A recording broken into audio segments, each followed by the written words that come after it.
देखिए, पहली बात तो ये है कि चाहे किसी का भी वोट कटे, जैसे फर्जी वोटर हैं जितने भी, अगर किसी का भी वोटर आईडी जो वोटर लिस्ट है उसमें से नाम कटता है तो किसी ना किसी पार्टी का तो एक वोट खत्म होता है। और इसलिए कोई ना कोई पार्टी हमेशा आगे खड़ी रहेगी कि हमारे जो वोटर हैं सिर्फ उनको टारगेट किया जा रहा है। ठीक है, मुद्दा ये नहीं है, मुद्दा ये है कि जो हमारी डेमोक्रेसी है वो दुनिया की सबसे बड़ी डेमोक्रेसी है और उसकी नींव जो है वो फेयर इलेक्शन है।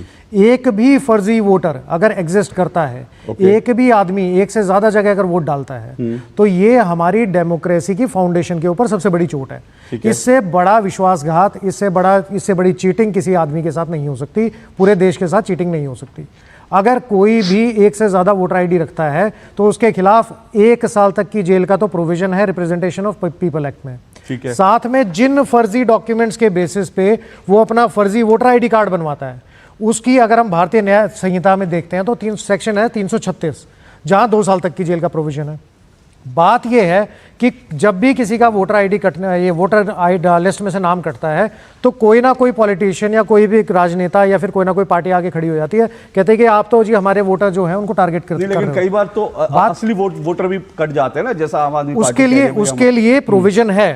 अगर आपका जेन्युइन कोई कंसर्न है तो आप अपने डॉक्यूमेंट लेके इलेक्शन कमीशन के पास जाइए। इलेक्शन कमीशन की ड्यूटी है, 11 अगस्त 2023 को इलेक्शन कमीशन ने एक लेटर इशू किया, हर स्टेट को भेजा गया कि जितनी भी डुप्लीकेट एंट्री है, चाहे वो किसी वोटर है अगर वो मर गया है तो उसको लिस्ट में से नाम काट दिया जाए, अगर किसी के पास मल्टीपल वोटर आईडी है तो उसका नाम काट दिया जाए, या फिर कोई अगर एक जगह से दूसरी जगह शिफ्ट हो गया तो उसका नाम काट दिया जाए। ठीक है। ये तीनों ग्राउंड के ऊपर, लेकिन 2023 से लेकर अब 2024 खत्म हो गया तो और 2025 में हम खड़े हैं, आज तक भी वो लिस्ट जो है जो नाम कटने चाहिए तो नाम नहीं कटे।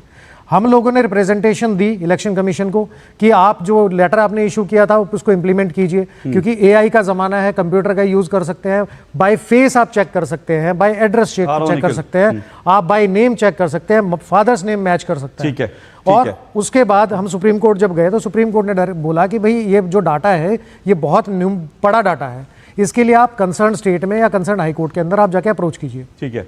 अब उसके बाद हम दिल्ली हाई कोर्ट गए। दिल्ली हाई कोर्ट ने भी यही बोला कि 11 अगस्त 2023 को जब ऑलरेडी नोटिफिकेशन हो गया है तो हमारी जो पीआईएल थी उस रिट पिटीशन की as it is copy election commission को भेज दी है कि हमारी जो एवरमेंट है, जो हमारे ग्राउंड से जो हमारी कंटेंशन है, उसको कंसीडर किया जाए इस लिस्ट में से लोगों का नाम काटते टाइम। सारी डिबेट में ना जो मेन क्रक्स है वो तो सब भूल गए, उसके ऊपर कोई बात करने के लिए राजी नहीं। जर्मनी में इलीगल इमिग्रेंट्स जितने भी हैं, घुसपैठिए हैं, वो क्राइम लेवल उन्होंने बढ़ा के रख दिया। यूके के अंदर सेम सिचुएशन है, यूएसए में सेम सिचुएशन है, हमारे देश में सेम सिचुएशन है।